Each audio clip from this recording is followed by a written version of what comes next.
పట్టుదలతో చేస్తే సమరం తప్పకుండా నీదే విజయం. కష్టపడితే రాదా ఫలితం పదరా సోదరా. నీ ధైర్యం తోడై ఉండగా ఏ సాయం కోసం చూడక నీ ధ్యేయం చూపే మార్గంలో పోరా సూటిగా. ఏ నాడు వెనకడుగేయక ఏ అడుగు తడబడనీయక నీ గమ్యం చేరేదాకా దూసుకుపోరా సోదరా.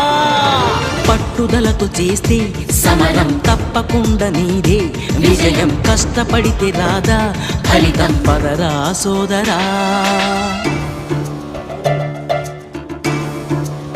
మా గార్డెన్ అండి, న్యూ గార్డెన్